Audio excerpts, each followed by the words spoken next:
This video is brought to you by Squarespace, the all-in-one website platform. More about them later in the video. By the end of June 1863, the Union Army of the Potomac was demoralized. The army had suffered a series of humiliating and bloody defeats over the course of the last year, the victim of one incompetent commander after another, none of whom, it seemed, could match wits with the commander of the rebel army of Northern Virginia, Robert E. Lee. Now the men in blue were chasing Lee's Confederates into Pennsylvania, as Lee hoped to end the Civil War once and for all by putting pressure on the Union civilian population, who was sick of war, but more than that, sick of losing.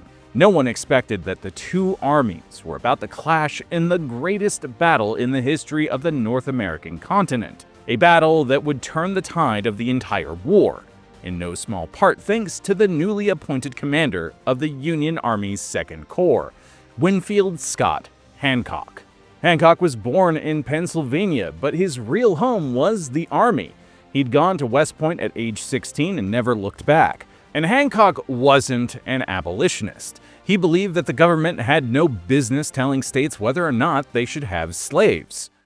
Owning human beings as chattel. But despite this very large flaw, he was a Union man above all, and so he stayed in the Army when Civil War broke out, fighting against Southern officers that had been close friends of his in the pre-war Army.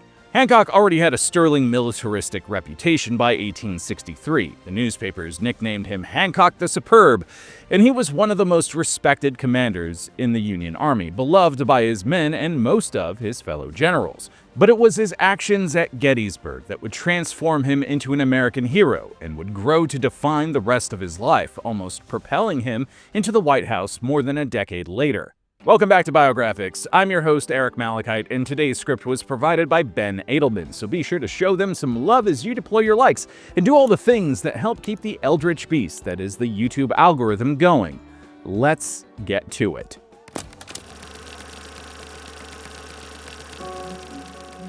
Winfield Scott Hancock was born on February 14, 1824, and grew up in Norristown, Pennsylvania, a town of roughly 1,000 residents 20 miles northwest of Philadelphia.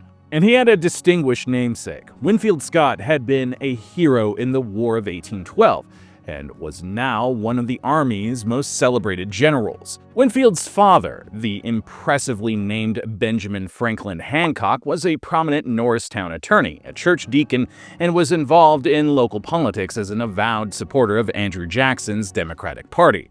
Note that that is not the same Democratic Party that exists today. The local congressman, Joseph Fornance, was also a Democrat, and he thus had no problem with nominating his friend Ben Hancock's son to the United States Military Academy at West Point, New York. Hancock was, at 16, one of the youngest cadets at West Point and was, by all accounts, an average student, at least by USMA standards. One has to keep in mind that out of 135 initial applicants, Hancock was one of only 25 who ended up graduating.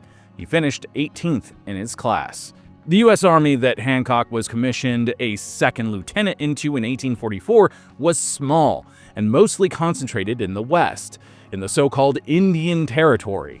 But it wasn't to remain that way for long.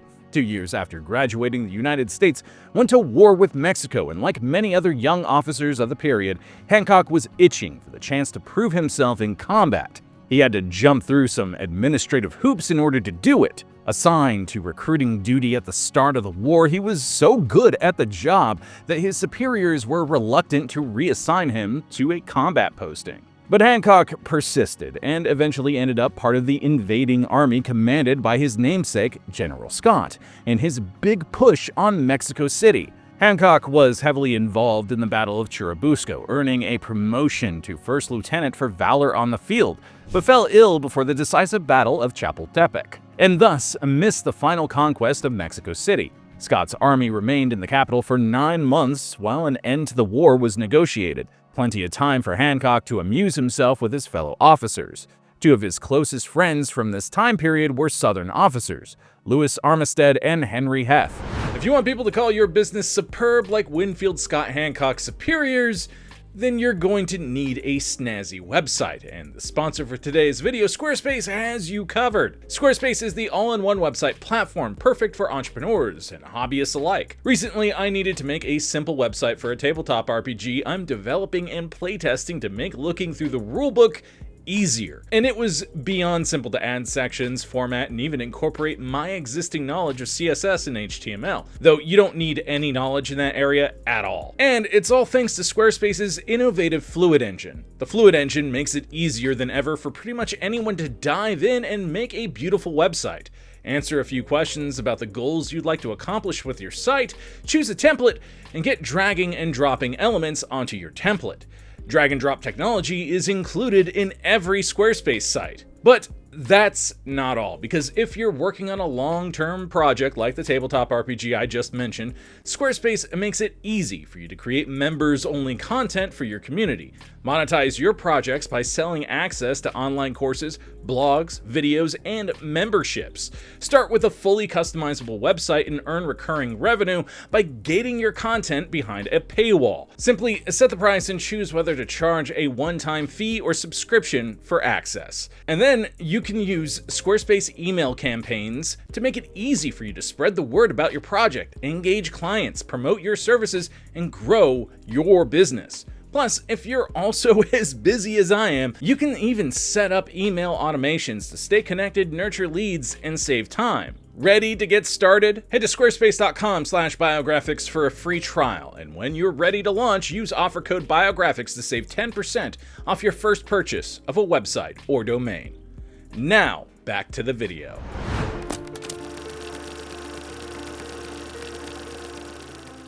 Hancock spent the dozen years between the end of the Mexican-American War and the beginning of the Civil War bouncing from one Army frontier outpost to another, St. Louis, Kansas, Florida, and California, among others. He did not make these moves by himself. He married Almira Alley Russell in 1850, and the couple had 2 children, Russell and Ada.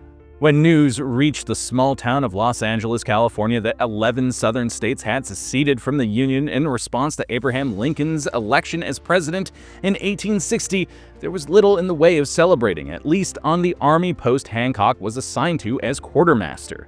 All the officers knew the move would mean civil war, and that more than likely they would be fighting against their friends. Like, if your friends have crappy opinions, like, slavery should be legal, they're not your friends. Also, Iced Earth has a really great song for this.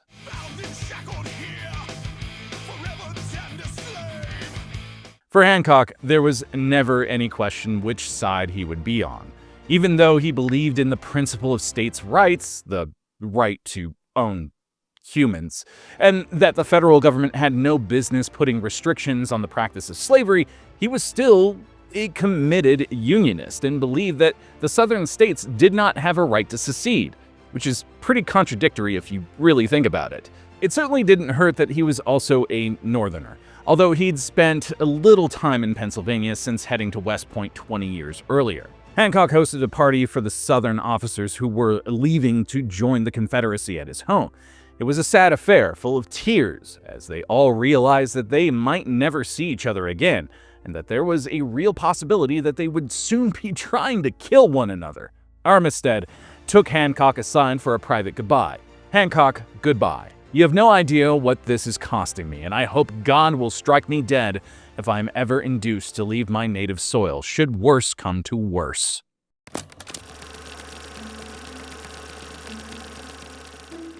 Hancock soon left California behind too. He knew the fighting was going to be back east, and he intended to get into the action. He arrived in Washington in the midst of great activity. The initial Union Army push to capture Richmond, the Confederate capital, had ended in disaster in the Battle of Bull Run, and General George McClellan was now tasked with building a new army out of the thousands of volunteers pouring into recruiting depots. These men would need experienced officers to lead them, men like Winfield Scott Hancock. McClellan, who had known Hancock at West Point, secured him a post as a brigade commander, as well as a promotion to brigadier general. Hancock quickly went to work whipping his brigade into shape. His was just one of 24 infantry brigades that made up the 100,000-man Army of the Potomac McClellan was building.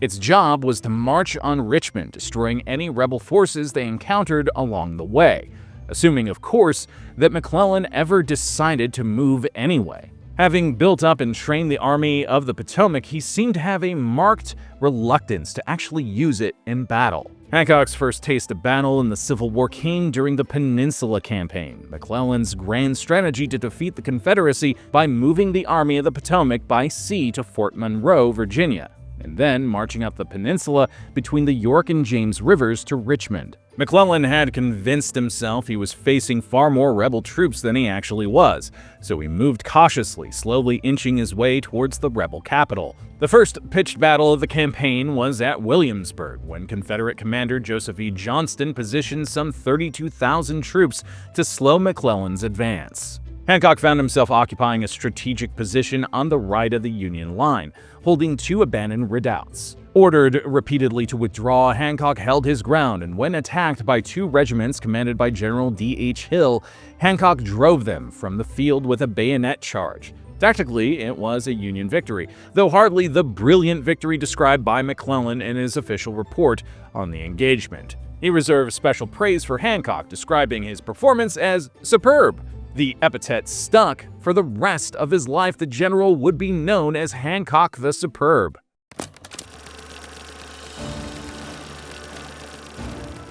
McClellan's army came close enough to Richmond to hear the church bells ringing, but it wasn't to be. Johnston was wounded, replaced by Robert E. Lee, who immediately showcased his exceptional ability to command by attacking the Union Army in a series of battles known as the 7 Days. The shaken McClellan ordered a retreat, and the campaign was over.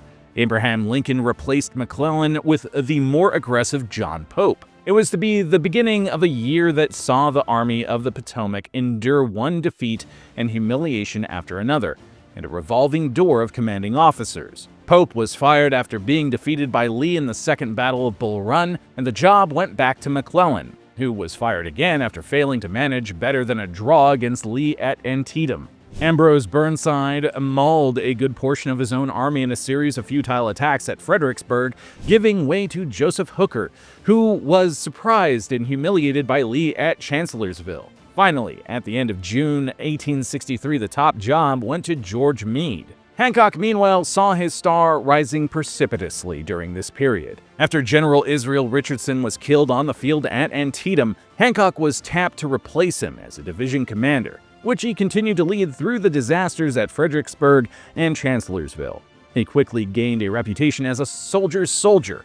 His men respected him as tough but fair. He was a master of detail, equally skilled at battlefield position as he was managing the mountain of paperwork that came with his job. And he was utterly fearless in combat, commanding from the front as bullets and cannonballs whizzed all around him. After Chancellorsville, the commander of the Second Corps, Darius Couch, resigned in disgust at the way the war was being conducted, leaving the job to Hancock. He had no time to settle into his new role.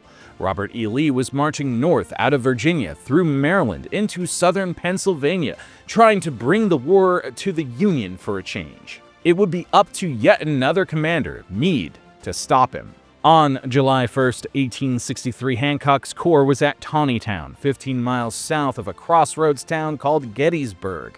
Maybe you've heard of it, where a battle had unexpectedly broke out, contrary to the wishes of both army commanders.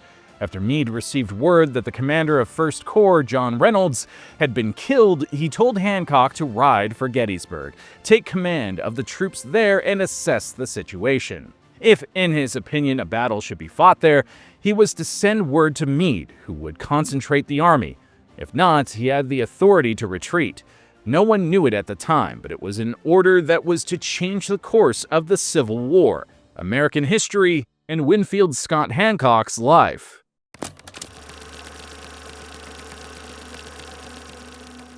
Hancock arrived on the field to find a scene of great confusion. After Reynolds' death, 2 corps, the 1st and the 11th, had broken in the midst of the Confederate attack and were fleeing in disarray. Hancock's first job was to stop the rout, and he quickly saw the strategic value of the high ground. It's over, Anakin! I have the high ground! To the south of Gettysburg, ordering the troops into a defensive formation on Cemetery Hill. He sent word back to Meade. send up the troops. The most important battle of the Civil War was now on. On the morning of July 2nd, the Union Army was positioned on top of a chain of hills in a fishhook formation. General Lee believed that his men could drive the Federal Army from this position, which would probably have led to the complete defeat and possible destruction of the Army of the Potomac. In other words, if he won here, the South would win the war. Hancock, now back in command of his own corps, was in the center of the line, when to his left, 3rd Corps Commander Daniel Sickles did something very stupid.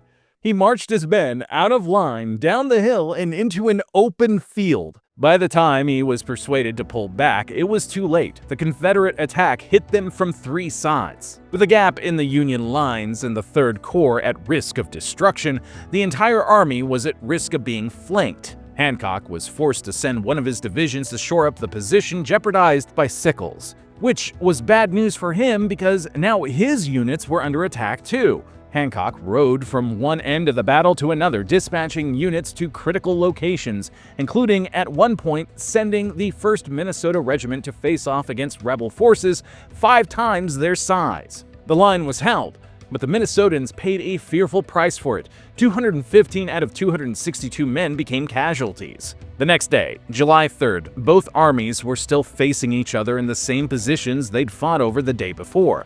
Meade figured that Lee would attack him again. It was just a question of where. At 1 p.m., a massive Confederate artillery barrage began, the largest of the war. The noise could be heard as far away as Pittsburgh. It soon became clear what their target was: the center of the Union line, right at Hancock's men. Hancock was a visible presence on horseback throughout the bombardment, encouraging his men despite the danger. When one of his staff officers suggested he take over, Hancock replied, "There are times when a corps commander's life does not count," which admittedly is pretty badass. Now, an assault force of 15,000 infantry crossed the open field towards Hancock's men. The Union men poured fire into them, breaking apart their formations and inflicting horrific casualties. The rebel troops that got the farthest were commanded by Hancock's old friend, Lewis Armistead. They briefly broke the Union line at a place called the Bloody Angle before being shot down by Federal reinforcements. Armistead's solemn oath from 2 years earlier had come true. He'd left his native soil, Virginia, to invade Hancock's Pennsylvania, and he'd been mortally wounded. The two friends never saw each other again.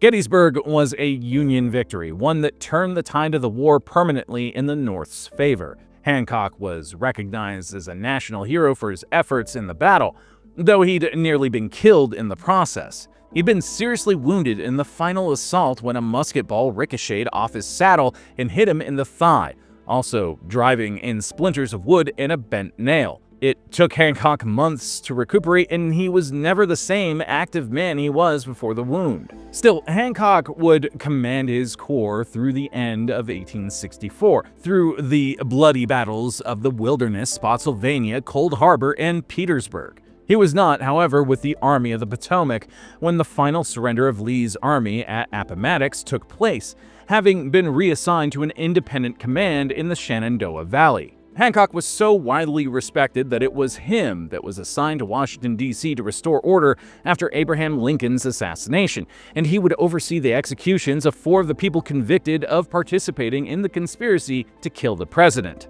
Hancock would remain in the army after the war, though his post-war career was somewhat less illustrious. Part of the problem was his known loyalty to the then Democratic Party, which came with it a more lenient view towards Reconstruction in the South, and much less enthusiasm for the plight of freed slaves than the ruling Republican administrations of Ulysses S. Grant and Rutherford B. Hayes. After a couple of stints in the West, Hancock was eventually assigned to command the Division of the Atlantic, with his headquarters on Governor's Island in New York City. It was an illustrious and largely ceremonial posting since the Northeast was the most peaceful part of the nation. Despite remaining in the Army, Hancock had his eyes on a bigger prize: the presidency of the United States. He'd received some support in the 1868 and 1876 Democratic National Conventions, but wasn't selected as the nominee. In 1880, the Democrats were tired of losing. Their last victorious presidential election had been all the way back in 1856. Their party was routinely lambasted as the Party of the South, sympathetic to rebel traitors. And at the time, that was true. One of the few men able to shake that image was, of course, Hancock, since no one could challenge his war record. Hancock's campaign was far more organized than in previous years, although Hancock himself remained in New York, officially protesting in the manner of the 19th century politics that he had no interest in the nomination. On the second day of the convention in Cincinnati, a consensus around Hancock emerged, and he easily won the nomination.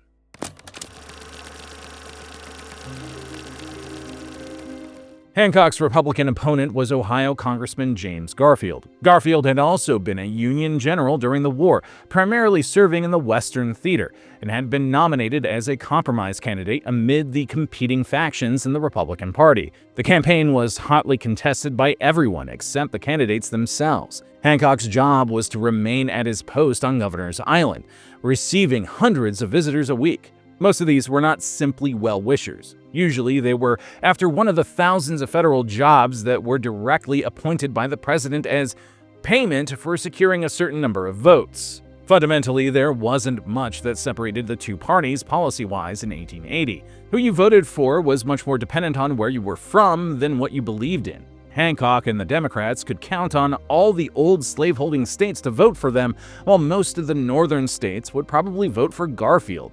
The key was New York, the most populous state. Whoever won New York's 35 electoral votes was sure to win the election. The election of 1880 was the closest in American history. Hancock won all the southern states, the beginning of the solid South period of Democratic dominance in the region, plus New Jersey, California, and Nevada. But it wasn't enough. Garfield won the popular vote by the slimmest of margins, just 1,898 more than Hancock. The difference in the Electoral College, as predicted, was New York. Garfield won there by just over 21,000 votes, just enough to tip the balance in his favor. But he wouldn't be around to enjoy his victory for long. 4 months after being inaugurated, a deranged man shot him in a Washington train station, and 2 months after that, he died, a victim of incompetent medical care.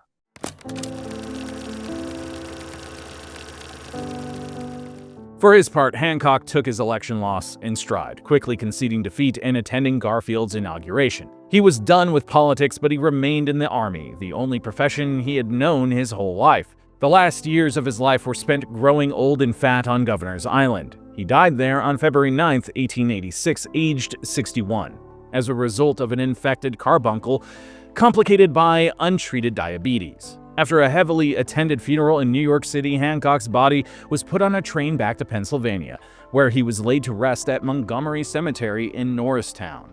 Although well known by Civil War buffs, Winfield Scott Hancock is not as well remembered as many other Civil War generals, probably because he never commanded his own army the way Grant and Sherman did. But that does not make his contributions to the war effort any less important.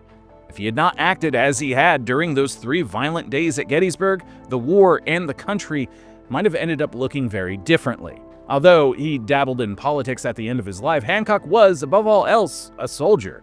He spent 45 years of his life in the Army and remained at his post to the bitter end, dodging bullets, cannonballs, and unfriendly political administrations in the process. He was, to paraphrase his old commander McClellan, simply superb. I hope you learned something today, and if you enjoyed this video, be sure to deploy your likes, comment a historical figure we haven't covered yet, subscribe and ring that bell, and share this video with someone who loves learning about history's most important people. I'm Eric Malachite, and we'll see you next time.